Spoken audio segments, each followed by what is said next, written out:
Hey, beautiful human being. Welcome back to the Ryan Magic Show. I'm going to be going very deep on childhood trauma in this episode. I'm going to be unveiling the way that I approach healing complex trauma with my one-to-one clients. And I'm going to be essentially giving a macro evaluation of lots of different healing modalities and where they're strong and what they lack, including Dr. John Demartini, internal family systems, Teal Swan's completion process, standard inner child work that psychologists and psychotherapists will often do, forgiveness work, somatic and emotional release work, breath work. And I'll be giving my analysis of where they're strong and where they're weak. And so if you're on here, whether you're new to trauma, it's going to be a bit of a gift for you because you're going to be further ahead than the average trauma work specialist or therapist, in my opinion, or coach, just by listening to this episode. So it's going to be a very thorough deep dive. And I'm really excited about that. I'm keen to jump in and share my experience of being deep into this work for at least 10 years, more heavily in the last 7 years. But it's going to be a pretty comprehensive look in. Okay. Now, everything that I share is what informs the way that I facilitate my own healing modality that I created, a mother-father healing process that goes for about 3.5 hours per parent. And you can go in and do a real deep dive healing session through that modality I created. This is the theory behind why I choose to include certain things in that. And whenever I'm holding space for someone at Art of Fulfillment workshops, this theory or this strategy that I'm going to share or these insights are what informs the way that I'll hold space for someone in a shame circle. If I'm doing an intervention for someone, whether I'm coaching them one-to-one, I usually get a lot of advanced coaches come to me. And that's who I tend to coach because they're so in on all of this stuff. They've got so much wisdom that their mind has ammunition to have them avoid the deep sensitivities and vulnerabilities that are blocking their next evolution. And so I usually get called in and work with people on that deeper level. And this, what I'm sharing today, informs the way how I approach that and everything and the way that I see trauma. So I'm really excited to share all the wisdom. All that I'll say from a promotional perspective is if you haven't been to the Art of Fulfillment workshop, used to be called the Art of Courage. I improved or made the name more accurate. It's an intense 3-day experience. Everything I share in every podcast that you listen to informs the wisdom that I share at the Art of Courage and the experiences that I facilitate and the practices that I prescribe. It's a tidy 36-hour experience that will change your life. Highly recommend coming along to that. And if you're quite an advanced student who's looking for mentorship and guidance on a holistic approach to growth and evolution so that you become a more capable service provider to the world, usually I attract speakers, coaches, and people that have big service to give to the world. So you can email me, ryan@ryanmagic.com, if you are looking, if you want to go into any of those two services. Let's get into the episode. The word that essentially summarizes all of trauma is safety. Healing trauma. Safety. Safety is such a big word. Now, trauma, in a nutshell, is our brain's way of having us avoid going into experiences that it perceives to be threatening to our safety. That's what trauma is. We have memory centers in the brain, the hippocampus and the amygdala. They both store memories.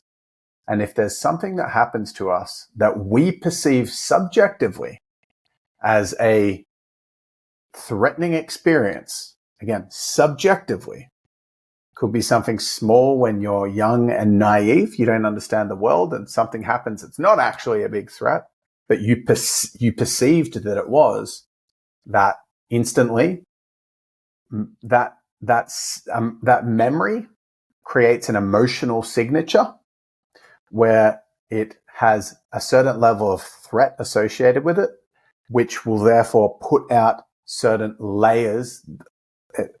That the level of protection and trauma will be sized according to the perceived threat.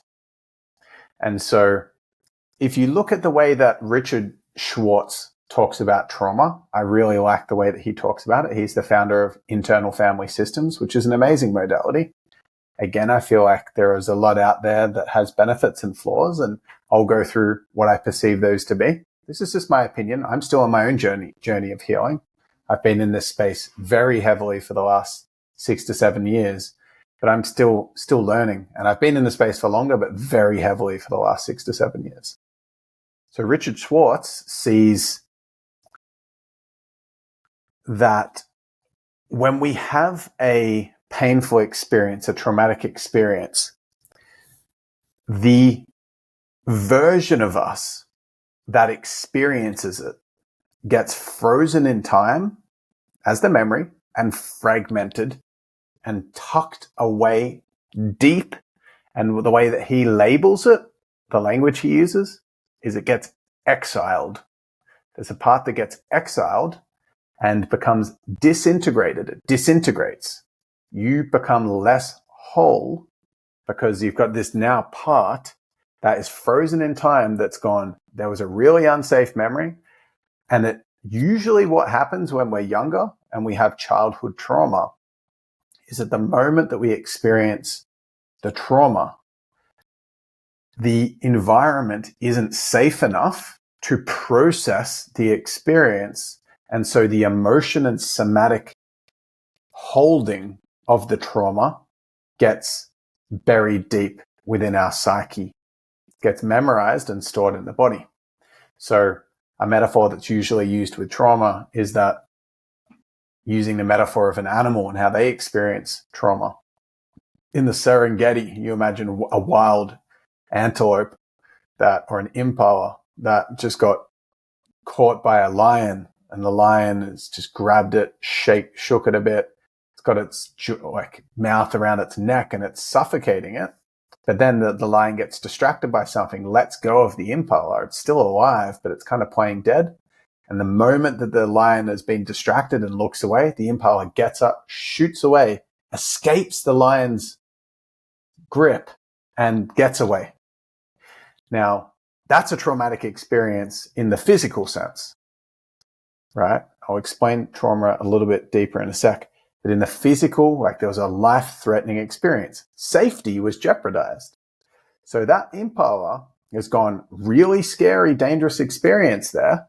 I am now going to avoid anything that looks remotely like a lion. But the point that I'm trying to make here is the impala will then go away to a place that it perceives to be safe, and the threat's gone, and then it'll involuntarily shake.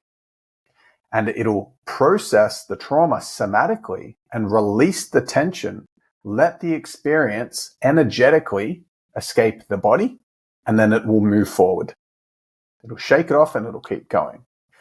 Now, if we're a child in a situation that we're perceiving as super unsafe, if we don't feel that we get to safety, like the impala removed itself from the proximity to the lion and then it shakes off, if you're a kid and you had something, whatever it was that was traumatic for you, whether it was sexual abuse or whether it was a really scary situation where you were verbally yelled at, whether you were smacked, or whatever the situation was, an animal bit you. If you were in the situation where it was happening, like for me, for example, I got yelled at so much as a kid. And when I was being yelled at, I was such in shock that I didn't have the capacity to process that. So I didn't get all that energy out of my body. Remember, emotion, because trauma comes with somatic and emotional components. Somatic means body. So you can get really stuck in the body and you can see people's, I have so many things to talk about here. I'm just going to keep letting this all flow. But emotion means energy in motion. So when a impala is shaking, It's letting the energy, it's giving the energy motion. So it's releasing the energy and its emotion. It's letting it out, shaking it off, and it leaves the body. So it's clean. We are in and out creatures.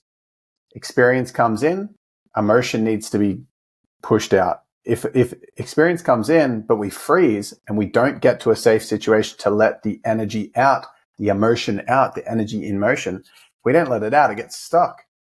How do we know this? How does it actually? Because you have lots of, as again, Richard Schwartz would say, exiled parts, frozen, fragmented versions of yourself from different points of trauma in your childhood that are just buried deep within yourself and causing energetic blockages. And because you have disintegrated yourself or fragmented parts, you are not experiencing the wholeness of what it feels like to be your most authentic self, because you have all these lost parts. And so when you actually do trauma work, you're remembering things that you've suppressed. The trauma work that I've done with people, and a really interesting thing that happens is that oftentimes when I do inner child work with people, as they start to create more safety with their inner child, at whatever age their inner child first enters their awareness, which will usually be 6-7 years old, that just naturally, organically, I never talk about this with a client, but then a younger version will start to come in. And people remember things. It's so wild to think that someone could ever forget this, but people forget being sexually abused because the part attributed so much pain and it went into such a freeze response that exiled part gets buried so deep, they literally forgot that they were sexually abused. And I've had a lot of memories myself come up as an adult, the more I've done this work, that I completely forgot about. And when we remember these experiences, we are taking members, exiled parts of ourselves, inner children that are fragmented and frozen in time and stuck down deep in our consciousness. We're remembering them. We're taking those members that we've disintegrated and we're reintegrating them. We're remembering them. We're bringing them back in and we become a little bit more whole. We feel a bit more safe and we navigate our life with a bit more freedom and confidence and wholeness and fulfillment. And that is what the trauma journey looks like or how it functions. So the question really then becomes, well, what do we need to do in order to heal these exiled, fragmented parts and reintegrate them, remember them back into our consciousness? And the word that I started this podcast with and highlighted strongly is safety. And that is essentially what needs to be created. Now, if you haven't yet listened to the podcast episode that I did called Advanced Emotional Healing, definitely check that out.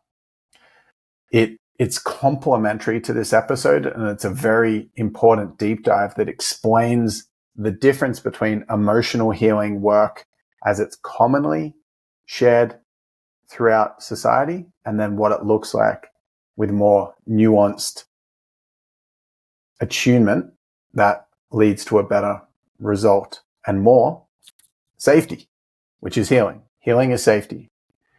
Now, usually when the word safety gets thrown around, I've had lots of jokes about this with friends over time as I've had less understanding of the importance of it and the reverence for it, where I've kind of laughed and just laughed at the idea of feeling unsafe. Because when I think of the word safety, I think of some big drastic situation where my life's in danger. So the idea of being around a group of people, everyone checking in with how they're feeling, and me putting my hand up and saying, oh, I'm actually feeling a bit scared or unsafe. That didn't compute for me as a reality. I was unsafe, but I didn't understand the nuance of how my nervous system felt. I didn't have the ability to perceive what was alive for me in more of a subtle nuance of my nervous system, my somatic body, and my emotional body. So I would laugh. If someone said they felt unsafe, I would kind of feel like, that's funny. How did you feel unsafe? Or if someone said, are you scared? I'd be like, no, I'm not scared. Scared? What do you do? We're talking about emotions here. I'm not going to get attacked by a bear. What are you talking about? Scared. But anything that we haven't yet processed, any exiled part that we have is a part that doesn't yet feel safe. So in other words, a part that's still scared. And that is an important truth to digest and let land. The way that someone approaches life is completely impacted by the level of safety that they feel to be themselves in the world. And if someone hasn't yet unearthed, been with and healed their deepest emotional pain and traumatic experiences, someone hasn't done that yet. They've got this huge, just imagine someone going through life, walking at nighttime with a torch. Just imagine the angle or in front of them of the torch, the light pointing out in front of them. It would be just showing them a little snippet. They can just see right in front of them, but they can't see to the sides. They can't see all the way behind. So of the 360-degree situation, they're only viewing maybe like 45 degrees of the 360 degrees. They've just got this small perspective of how they see the world. But because there's all these parts in the shadows, parts in the dark that they're not aware of, they don't even understand that they are living as a limited and fearful version of themselves. So the way that this impacts us and the way that we live our life is, if someone has trauma around expressing themselves, they avoid situations that could put them in a situation where they might have to massively express themselves. So they might be in jobs that require less leadership from them. They might just not go to extracurricular activities that involve any form of speaking or leadership or expression. They might avoid anything creative, never sing. They just think it's funny. Why would I sing? I'm not a singer. That's stupid. That's how they might language it. But it's because self-expression is sitting in the shadows outside that 45 degrees of view and perspective that they hold. And so they're walking around. They've got all these parts of them in their most authentic self that would be love themselves and honor themselves and have enough dignity and self-respect to know that their opinion matters, to know that their creative expression is valuable and actually very fulfilling. But if it's hiding in the shadows because a part of them experienced trauma around expression, then they're not really living their most authentic life. They'll unconsciously avoid things that could create or recreate that traumatic experience. And that's how everyone's walking around. So I identify that as someone that's scared. But that person's on their way to work in a job that requires less expression. So maybe they're in an IT job, or maybe they work with numbers and spreadsheets and accounting. They don't really do many meetings. They don't do much client-facing stuff. And they're on the tram on the way back from the city after their work day ends. They're not thinking, I'm scared. But their whole reality has been sculpted by their mind to avoid a huge aspect of what's possible for them in their life. I would say that person's scared. It's just not being activated because they avoid recreating the same unsafe scenario that they experienced when they were younger. And that unsafe scenario could have looked like someone just having friends come over at a family gathering and the parents say, hey, keep it down. We're trying to socialize here. Go play by yourself. And the child might have really subjectively perceived that as like really scary. I just got shamed. And if I get shamed by the people that I depend upon for survival, if I go do something like that again, they might exile me from the tribe. They might abandon me and I'll die in the wild myself. That's how our hardware is created inside of our mind. Or I would say software. That's how software was created. It's to avoid rejection. So, in other words, trauma is a big deal. It massively influences the way that we approach life. Everyone has it. And most people have these exiled parts in the shadows, and they're not aware that there are shadows for exiled parts to exist in, let alone have awareness over what the exiled parts are and how is that limiting their life. So, in other words, or moving forward, just to bring this loop home, we need to, in a lot of cases, to get into and start working with this trauma, we need to create enough safety in our system that our whole nervous system and psychology trusts us that we can hold those scary feelings that our exiled parts didn't get to feel right now in this moment in this body. And so when people say, I'm not scared, safe, I'm going to laugh about safety. Why would I feel unsafe? If that person had emotion come up in a situation, there is very little chance, if they're just a normal member of society, that they would have the capacity to hold themselves in a situation for the emotion to come up around other people or even by themselves. And the way that we can view emotional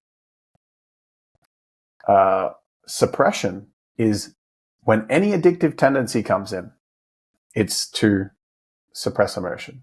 If you're addicted to sugar, sweets, your body's dysregulated. It's afraid that within that dysregulation, some of these exiled parts might arise, and you'll use some form of addictive tendency, whether it's cleaning, working, busyness, emotional eating, scrolling, whatever it is, to stuff down, shift the sensory experience. You eat the sugar, boom, big dramatic influence on your state. Shifts and distracts away from the emotion. That's why people binge eat. That's why in extreme forms, people do drugs.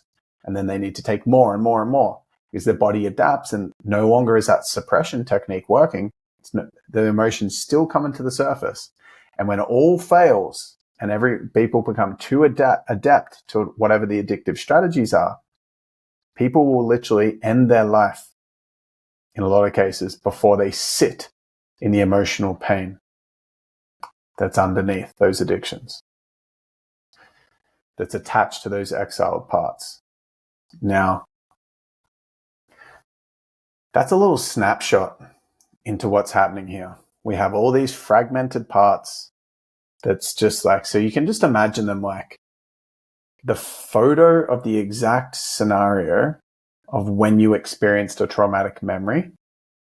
Just take a photo of that memory, and then that becomes a living part of you that's just been separated from the whole and stored deeply in your psyche. And then you will unconsciously limit the way that you live life and have unsafety activated. It'll impact your capacity to regulate your nervous system and live life feeling comfortably and confidently safe. Sounds, again, it can sound silly, but to be safe is the precursor to your prefrontal cortex being online. If you're feeling unsafe, your amygdala is online, your prefrontal cortex shuts down. Your clarity, strategic thinking, your imagination, your intelligence, all these things shut off when the amygdala is kind of being flared up, even if it's subtly. And so if you've got these underlying exiled parts that are hypervigilantly attempting to avoid being recreated, recreating scenarios, and they're just bubbling deep under the psyche, under the surface, then any little experiences as you go through your day, as you go through your life, will set off, boom, boom, set off the threat response, put you into dysregulation, activate stress and anxiety on even if it's a thin film, and your body is creating toxicity because There will be adrenaline and cortisol that's getting released from your sympathetic nervous system to try to tell you there's a threat, and that is toxic. If it happens too much and it's steady, you're constantly having to then do short-term gratification, addictive tendencies to continue to stuff down this emotion that's wanting to come to the surface and to be remembered, to be brought back in and integrated into who we are so we feel more whole and it's not taking up bandwidth. If it's just sitting below the surface and we keep stuffing it down, that is taxing for our system. So how do we heal it? Well, there's this idea we have to feel it to heal it. Now, again, if you haven't listened to, seriously, pause this podcast and save this other episode, Advanced Emotional Healing, and listen to that to get a complementary perspective on the thoroughness of healing and the journey of creating safety. So quickly acknowledging that I paused the episode a moment ago and I'm resuming it now. I ran out of time actually right before I went on a 9-day men's retreat, and I've been on the men's retreat now and I'm back. I'm doing the second half of this episode now. And what we've laid so far really is a groundwork of understanding the fact that trauma exists and the impact that it has on us in blocking our wholeness. Now, speaking of these exiled parts, as Richard Schwartz puts them, that they're exiled. And so in order to be able to support these parts to be reintegrated so that we can become more whole, first we actually just need to find these parts. They're not just like, okay, cool, I want to heal, and there's a big list of things that you can just rapid fire through. Our whole healing journey, like I addressed earlier in this episode, I believe, it reveals to us parts that are ready to be remembered and to be supported, aspects of us that felt unsafe and therefore became fragmented. They only reveal themselves to us at the time where we're ready to heal them. So the more of this work that we do, the more our nervous system trusts us to be able to hold the pain and the emotions that attach to these fragmented memories, then the more the universe / our psyche co-creating our healing journey will reveal to us these parts to work with. So finding the parts, it is a difficult process. And what I wanted to touch on around this before we go into the approach to healing these parts is that it's a beautiful invitation to embrace more humility, because that's certainly what it's done for me, being on this healing journey in a really deep, intense way and having a lot of trauma to work through. Is I've been at stages in my life where I felt like I've been across things, and that's my desire to feel like I've been across things has come from my toxic shame, feeling like I'm less than human inherently. So there have been stages in my life where I've felt like I've been across everything, and I've had a huge chunk of blind spots that I was yet to address.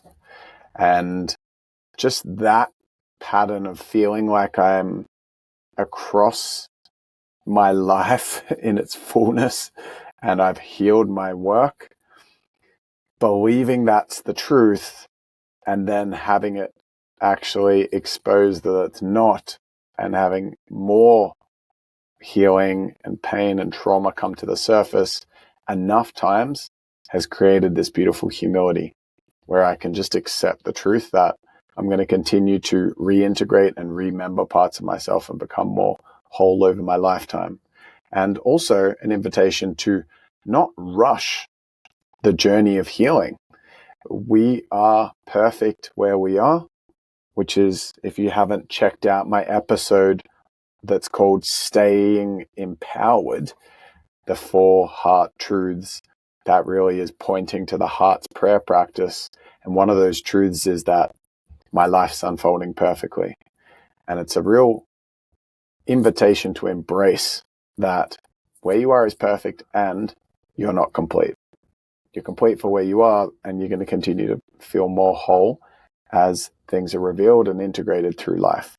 And they're not all going to be done at once. So we may as well stay humble, stay accepting that there are blind spots that we can't currently see, and that's okay. And I just got back from that 9-day men's retreat that I referenced. And at the end of it, the facilitators and the leaders got together. I was one of those people, and we all gave each other feedback on how we showed up in the space. And there was some beautiful positive feedback and some stretches for everybody. The stretches that I received were revealing blind spots to me. Part of it was a real need to feel seen.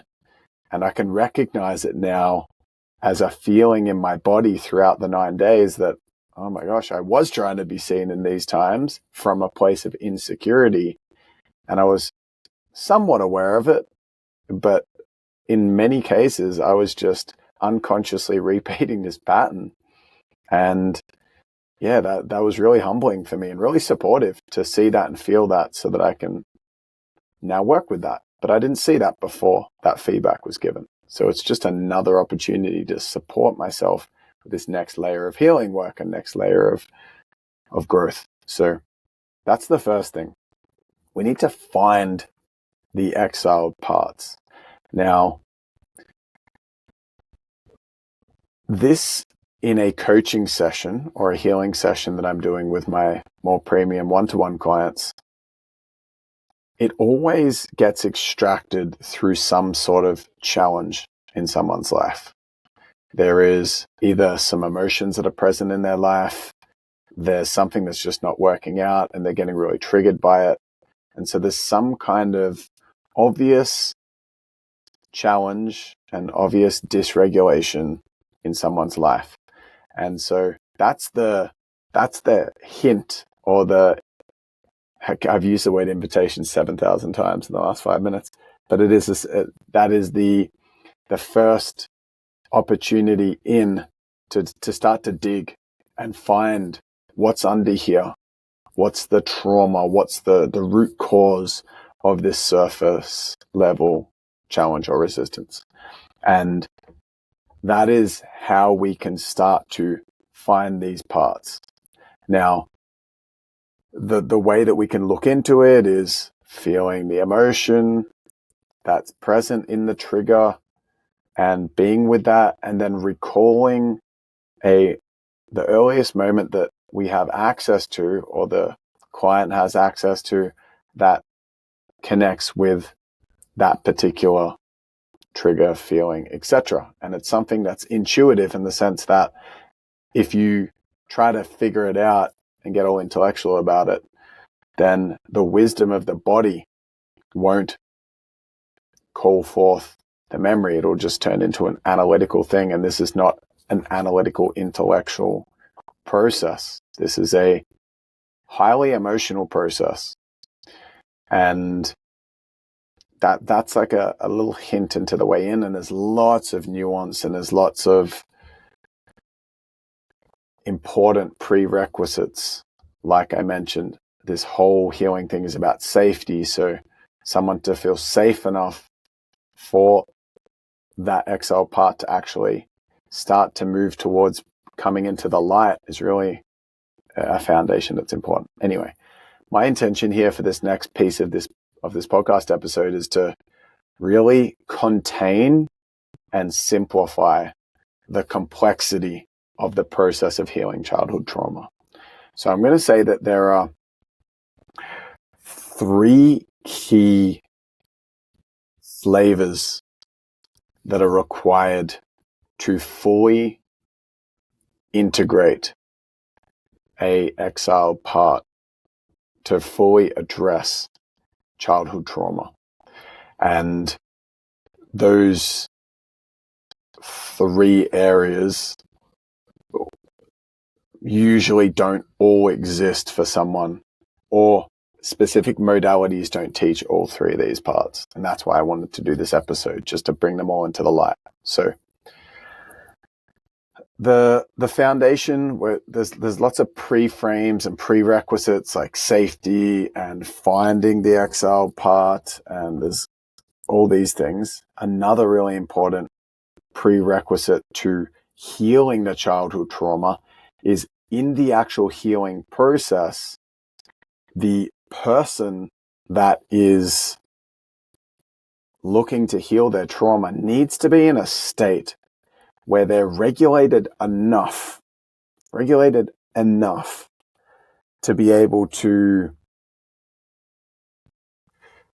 resource a baseline level of safety and awareness to navigate the process, especially if they're taking themselves through childhood trauma by themselves as their own leader. And so internal family systems and parts work can be done in a facilitated capacity with a coach or a therapist, but it also can be done solo.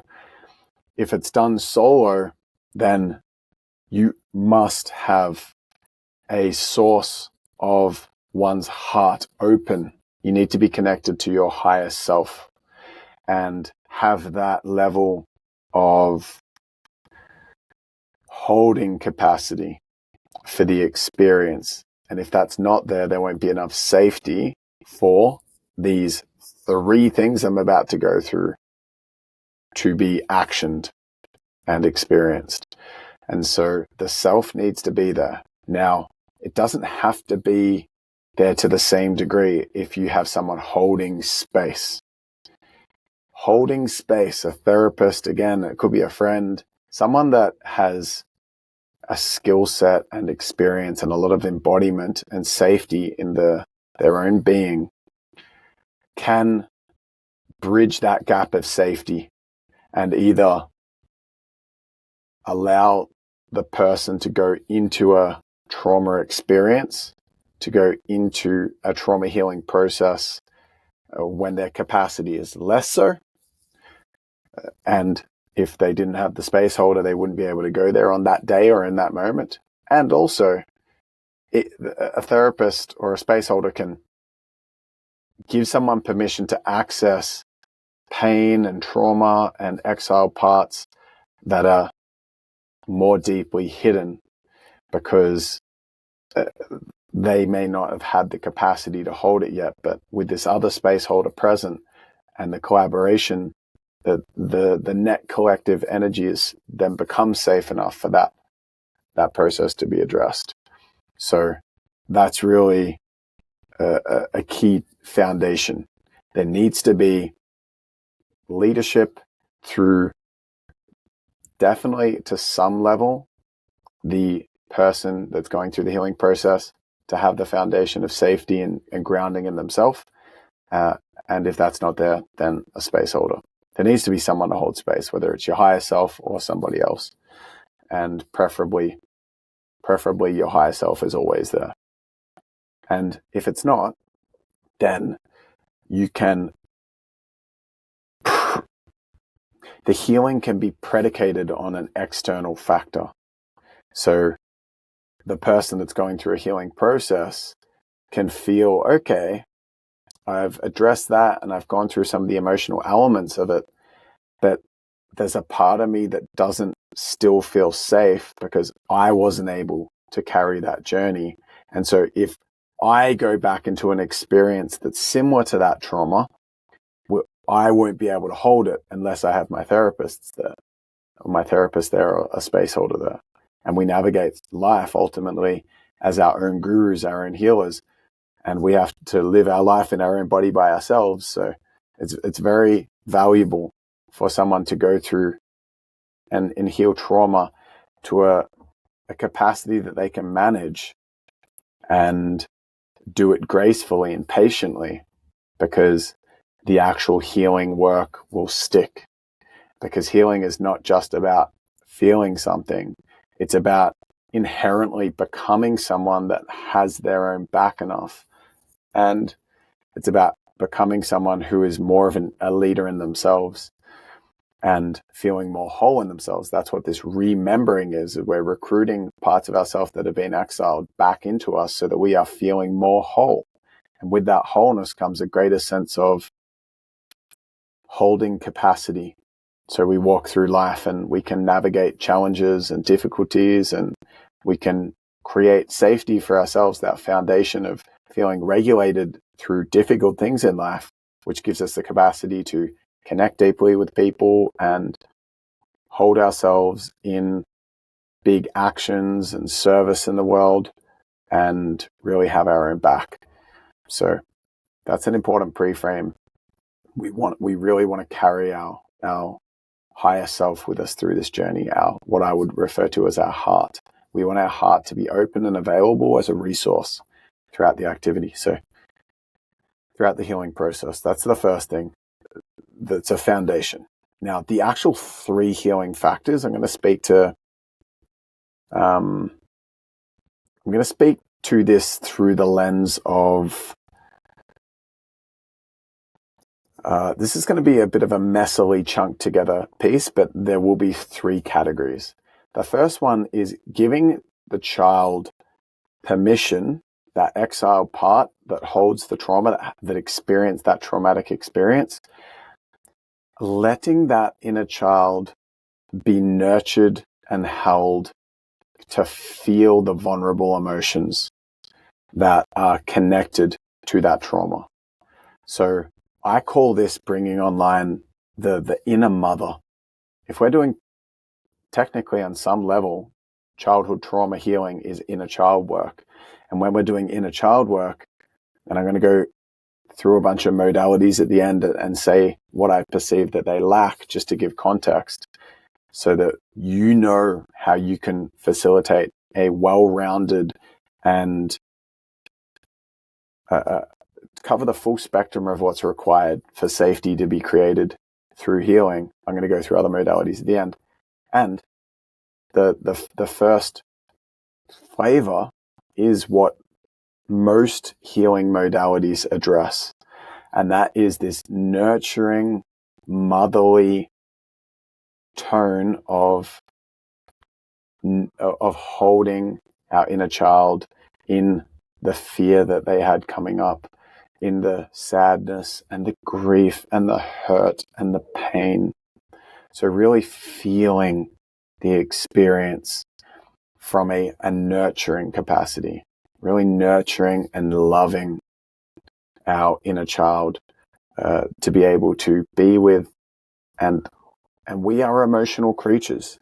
So we are, as animals, in and out creatures. We interact with other people and experiences in life, and that creates triggers in us. So life comes into us. If we experience a traumatic event, that experience comes into us. If we don't process the emotional aspect of that, it sits resonant in the body. And like I said earlier in this episode, a charge exists in the mind where we have that fragmented memory in our hippocampus or our amygdala that stores the charge.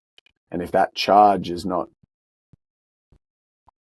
alchemized by being felt, then it's going to reside in the conscious, in the psyche. And this is the catharsis that comes out. And when we have an involuntary emotional release, that to me is so wild. I had many over the past 9 days at this men's retreat. And it's just so wild that I can be a grown man, 31 years old, walking through my life, but then I can recall certain memories about my mom or my dad or my childhood, and I touch certain pieces. I meet certain exiled parts, and all this wave of big emotion comes out. And that just, to me, is such a powerful demonstration of the importance of the emotional component of this healing journey, because if I can touch that and all the emotion comes out, and it's so overwhelming and it's such a big wave of energy, it was in me. It's irrefutable. It's that charge was within me. And then by feeling it and giving that part the chance to process that, it really supports the completion of the emotional wave. Yeah. Now, I feel like I'm covering a lot in this episode. So you're being gifted or taken through a fair bit of theory here. And I'll probably do future episodes that go deeper into each one of these, but there is so much here. And it might be worth rewatching this episode. But there's a phenomena in emotional healing and processing called recycling emotion. And recycling essentially means that we feel emotion. So let's say, for example, I'm just going to use the example of there's a middle-aged woman that is a single mum now, and she really wants to meet a new partner. And she cries a lot about it and gets really upset. Where's my partner? Why am I single? Why don't I have this man in my life yet? And that emotional healing, if it is felt with self-compassion, if it is felt with self-love and from a place of wholeness with our higher self present, that really will alchemize the feelings associated with feeling alone. And go back, if the person finds their exiled part of feeling alone when they're younger, and they get to be with and support their inner child in that moment, and they're really feeling compassion, then they are remembering, they are recruiting a part of them that was fragmented and stuck in the past, and bringing that part into them. That will create some more wholeness there. And that is not recycling. Recycling would be that the person has got the trigger that's come up in their life, and they're feeling the emotion that's connected to the sadness of being alone. But because the person's stuck in what I call the head, stuck in their fear consciousness, which always leads to attachment, they're attached to meeting their man because they're feeling incomplete without their man. So while they cry about that, the emotion is not actually completing its cycle of healing. The emotion is based on the fact that the person is stuck in the illusion that they are not enough, and that is because of the fear of being alone. And so without that presence of the heart, their higher self, in that experience of feeling alone, the trauma sticks. The emotion just swirls around internally and doesn't actually get the chance to be gently released and dissolve, because the person is doing it, the whole thing, from fear.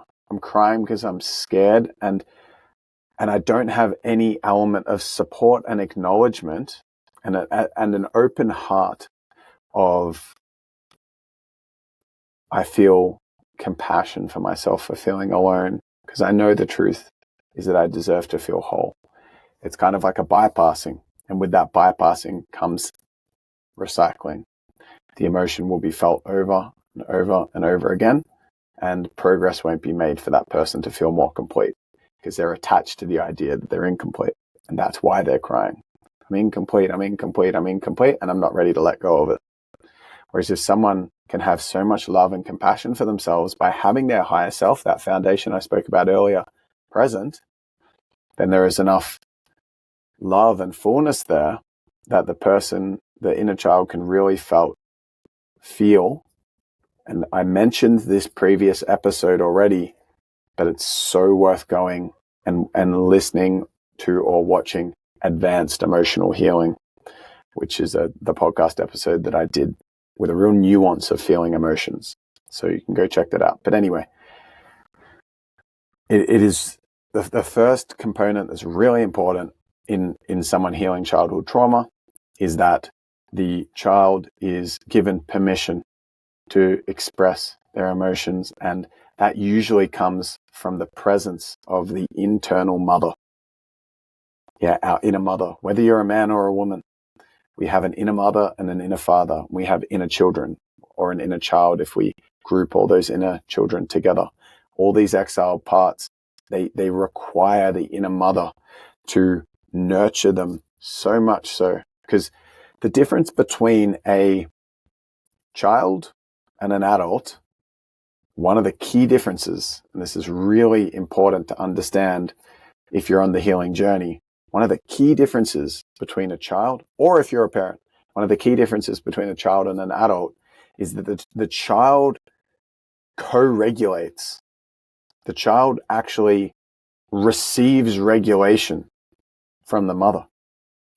Whereas there is a transition that happens at a certain stage in childhood where no longer is that child's regulation expected to come from the mother, and they start to cultivate the capacity to regulate themselves. And this really is a big part of why children go through these tantrums and whatnot, because they're learning to regulate themselves. When there's a baby, that baby cries and cries and cries, and they're soothed. Their nervous system is brought back into regulation through the child being able to nurse, suck the breast, the full feminine nurture, where their full sustenance is coming from that the mother's breast. The mother is literally feeding them and giving them nurture, giving them love, physically, emotionally, energetically, spiritually. And that is a requirement for the healthy raising of a human being, for the child to be able to be regulated. And so when we're going back and doing childhood trauma, it's important for those fragmented parts to receive that regulation and that nurture through our inner mother, because they're not expected to self-regulate. They're not yet at that age. And so they need that motherly nurture to be able to be held and supported in that, all that emotion that they didn't feel safe enough to feel during that traumatic experience, probably but because they went into freeze and their body stiffened up and held on to the true feelings that were present in that scary situation. And usually there's grief and sadness, usually. So that's a really big component of the healing process. Being able to really be there openly, safely, to be able to feel that childhood trauma and feel the response to it. Now, a lot of the time, and I spoke about this in advanced emotional healing, what happens is someone won't have the capacity to feel safe enough in feeling in general. That's why I said in advanced emotional healing that's so important for people to do things like breath work and healing sessions, and in some cases, if it feels aligned, with the appropriate supervision and support, to do plant medicine and these different forms of getting in touch with our emotions, so that the adult that's doing this healing work actually feels comfortable enough as a prerequisite before doing specific trauma healing work to be able to feel in their fullness. Because what happens is, if that adult person doesn't feel safe to feel because their inner child has a big trauma around feeling safe to feel and they haven't worked through that yet, then whenever we're in the trauma healing experience, there will be a circumventing that happens where that part of this adult that's not yet emotionally mature will continue to recoil and pull themselves out of the experience and block the feelings from being welcome in the environment, aka they won't be feeling. They might feel a tiny bit and then go, I know I'm sorry about that, I'll compose myself, or just let me get myself together. And what they're hinting at is, I don't feel safe to feel. And if someone doesn't have that level of foundational emotional literacy, then this whole process of healing specific childhood traumas, it's unable to to work. It's not going to be effective. And so it's very, very important that there is a super gentle, patient, grounded, just that. If you think about a mother with a child, a healthy mother, the mother is not going to rush the child to stop feeling. The mother's not like, all right, now you felt enough, stop it. A healthy mother will be there for as long as that emotion lasts. And the child naturally will just express. There's no filter for them to express their needs through their emotions. And that is the same effect that is most powerful in a childhood healing, most effective, if the person that's healing the trauma in this first crucial element of childhood trauma healing, it's to be able to feel fully, patiently, not feeling to heal or change, just feeling safe enough to be with what is there. And through practice and the nervous system getting familiar with emotions, this process will become smoother and easier. Emotions will become easier to access. So that's the first thing that's really important, being able to actually acknowledge the feelings of the inner child and allow the inner child to have enough safety and resource to access those feelings. That is what I refer to in this trio of required aspects. So let's just go with this. So the three things during healing childhood trauma. First is that. And most healing modalities focus on this. Most inner child work is about being with the child so they can feel unconditionally. Now, one of the most healing and powerful books on healing that I've read is a book called The Presence Process by an amazing man called Michael Brown. And his process has this. Most inner child work has this. And a lot of healing modalities don't fully have this. Now, I'm going to speak to the way in which some healing processes like NLP, timeline therapy, to a certain degree completion process with Teal Swan, but I feel like that's more thorough. However, there is this blind spot that a lot of people have with their healing journey, which is that they are attached to healing, and they're healing because they feel that they need to get the healing journey going.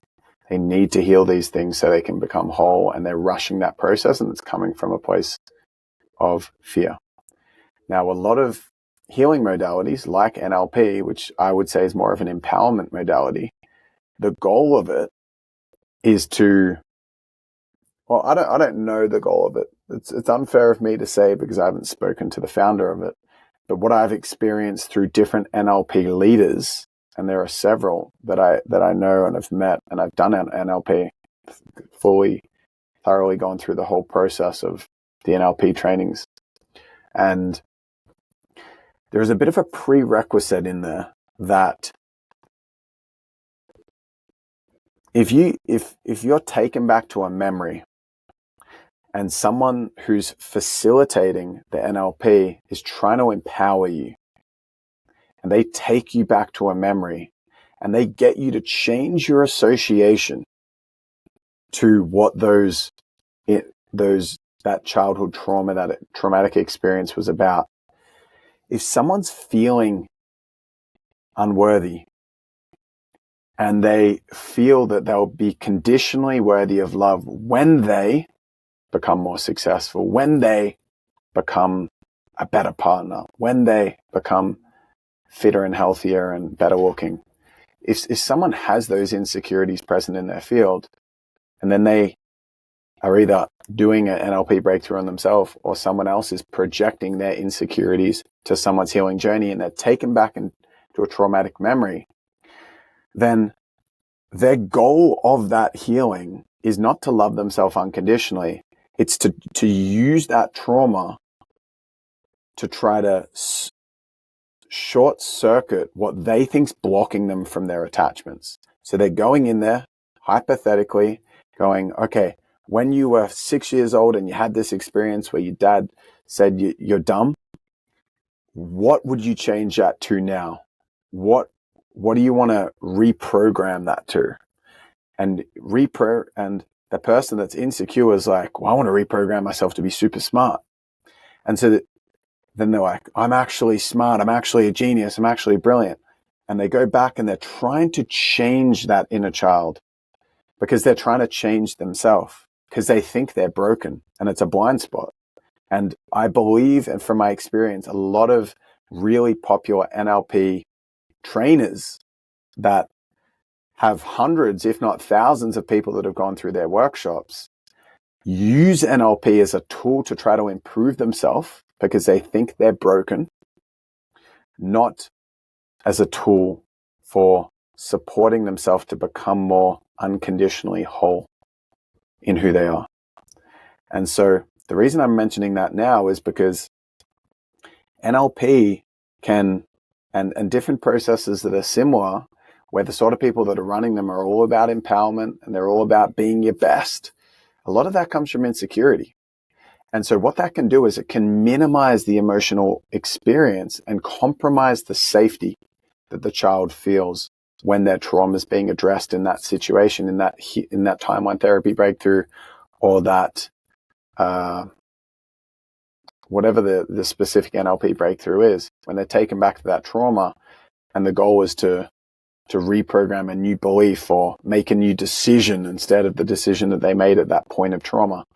That's trying to change them. And that can be really detrimental to someone's healing because the child is being projected at and told, okay, cool, you're not okay for who you are right now, feeling dumb. But now that you're really smart, that's what we're going to decide you're going to be. You're going to know how smart and brilliant you are. But internally, that fragmented part is still not feeling safe because they're being given a condition to meet now. Hey, cool, we're going to make you lovable because you're smart now. I wasn't loving you while you're dumb, and I feel a bit of compassion, but I'm excited for you to know that you're smart so I can be smart, so I can then go through my life and be successful in my business and be more confident in the world and be a better person. So the unspoken truth in that, what I would say is a really unhealthy healing process, is that there's a bunch of insecurity in there, and it's saying you're not enough as you are. This is not about being with you and supporting you and healing you. It'd be like going to a baby that's crying and being like, hey, I know you're upset, but look, I want you to know that you don't have to be upset because you can be really successful in your life and you're going to meet someone awesome in your life and you're actually a really good looking baby. You have a really nice nose. It's like, these are ridiculous things to bring to a baby. What's needed there? Presence, attention, like giving your full attention, which is the most valuable currency we have, is our presence and attention, and unconditional love. That's what's needed from the mother. And we have a divine mother within that can nurture and fully hold and support that part. And it's a very important part of the healing process. And it's important to recognize that if you do an NLP event or you go and you're working with someone that's been helping you with trauma that is very achievement driven, let's look at someone like Dr. John Demartini, who's trying to accomplish as much. He's brilliant. And there's a lot of value in what he teaches. It's just not complete. It doesn't complete the healing process in the way that I understand it. And so if you look at someone like that, just know that you're projecting their value set into the way that their healing process works. And there are a lot of people that have taken NLP, like Tony Robbins, for example, and it's not NLP anymore. It's NAC. It's not neuro-linguistic programming. It's neuro-associative conditioning. It's NAC. And mine's better. And what I feel that Tony's saying, and I feel like Tony probably have some awareness around this, but from my experience, he's very attached to being liked based on being super successful. I feel like he uses charity efforts and impact as a way to feel good about himself and prove that he's a valued member of society. And I've witnessed that. When I did Date with Destiny a couple of years ago or 3 years ago, I saw him full steamrolling this woman that was in a deep emotional process because he was attached to getting the breakthrough. And I could feel his energy so strongly. Everyone else, because he was giving all this advice and feedback and teaching the room at the same time, but his attachment to being the guy that gets everyone a breakthrough quickly completely sabotaged this person's healing and created so much more unsafety for them. And it really ended in a poor way. And he kind of played it out as if there's all these learnings that I'm sure most people in the room would have felt uncomfortable in their body at some level, but just because they pedestal Tony gone, oh, that's an amazing breakthrough he just did. How he just gave us all this wisdom. Oh, that's interesting.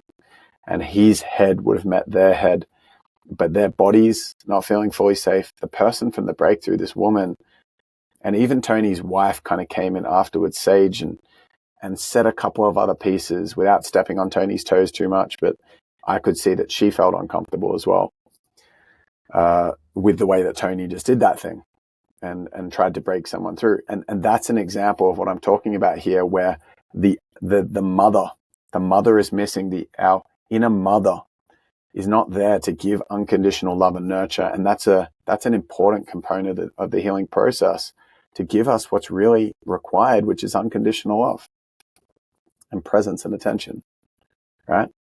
So that's super important. The feeling process, you've got to feel it to heal it. The only problem with that sentiment is if you got to feel it to heal it, the energy behind that can be, well, let's heal this thing so we can move past it. And if you want to get past it and you want to get to your attachments in life and feel conditionally better about yourself by trying to prove yourself to the world, if you want to get there, then you have to feel this. And so the essence behind why someone's feeling it is a little bit impure in intention, because it's done to try to fix themselves, not done to feel, but not done from a place of just unconditional love. So that's a really important piece to this. Now, I'm just feeling in this moment that I'm actually going to hybrid this into 2 episodes because it's actually quite long. So I'm actually going to stop here, and then I'm going to pick this up in the next episode. So let's just recap what we've done in this episode, just so you're really clear, and that this next bit will be helpful. So make sure you listen to the end of this here. So far, we've actually touched on what is healing, what is childhood trauma, what is the effect of the childhood trauma, and we've understood that we essentially experience moments of unsafety, and we lose parts of ourselves. We fragment. We become defragmented, and where we've got all these different individual parts, exiled parts that are quite scared and trapped and have a lot of emotion connected to them. And essentially, while we're doing that, we're not walking through the world knowing that we're whole. We're walking through the world feeling scared on some level. And then any experiences that reflect something similar to those trauma moments can trigger us to go into dysregulation. And so we walk around trying to control ourselves to a certain degree and not feeling like we're going to shake in the corner because we're so scared, but being scared. Walk through life being scared, and therefore being inauthentic, and therefore feeling unfulfilled. And so the healing childhood trauma is essentially a process of becoming more whole, because the parts of us that we've lost get reintroduced into our field, and they feel safe to come back online. And so we become more joyful. We become more confident. We feel more whole, perfect, and complete for who we are. And we're able to navigate through life feeling more solid in ourselves and building what I would say is grounded confidence. And increasing our self-worth. So that is super, super powerful. And I've established that part of how do we heal this? Well, firstly, we heal it by finding the parts, and we have a natural patience to letting them come up in the right time. And then we take this thorough approach to healing in a multifaceted way. Foundationally, we need to have a resource of our higher self online and the support of a space holder if we don't have the capacity to hold it ourselves, to create safety and fullness. That's a foundation. But then the first of the three main things during a healing that are required is to have our inner mother present to unconditionally love our self enough that the child feels safe to be with those emotions and to feel really patiently and groundedly, right? So that's the summary from this episode. In the next one, I'm going to go through the second and third required component of those three to complete the healing process. And they're really different to the average healing process. So cool. If you found value in this episode, consider working with me further, please. I'd love to serve you. I'd love to support you beyond this. This is really epic information in these podcast episodes. However, if you want to experience the actual embodied transformation, then come along to the Art of Fulfillment workshop. It is, in my opinion, a game changer. In my experience, it helped me tie together the emotional layer of the healing journey, the practical aspects to life. How can I have ambition and be of service in the world and create financial abundance and have an amazing relationship and have a healthy body and be someone that's out there in the world living this really cool life and simultaneously be deeply connected to spirit and deeply connected to our emotional world? How does it all tie together? Because just being a participant in this landscape for a long time, it was not tying together for me. The dots just weren't connecting. And as a result, I would get excited about a certain concept or a book I read or a thought leader I was following. And then I would realize that, okay, I'm missing, cool, I've been reading A New Earth by Eckhart Tolle and I'm feeling a lot more present, but my business is making no progress. And then I get kind of stuck into a business drive or a money, or I'm working really hard or someone might be working hard in their job, but then all of a sudden they've disconnected from the present moment and they're feeling all stressed and they're starting to get sick and they're not able to look after their friendships. And so how does all this work together? How does it integrate? Well, you'll find out at the Art of Fulfillment workshop if you come along. 3 full days. It's a life-changing experience and I would love to see you there. And if you want to find out more, ryanmagic.com. There's details on that website. So that's it for this episode. I love you guys lots. And if you've been listening to this episode and you haven't left a review, not this episode, this podcast, that would also be really meaningful for me. I just looked the other day and I realized I've never really asked anyone to review the podcast. And if you could, that would make a big difference to me. And I feel that it gets the reach out there a little bit more and I can touch more lives with my magic that I have to share with the world. So lots of love, and I'll see you guys in part 2 of this.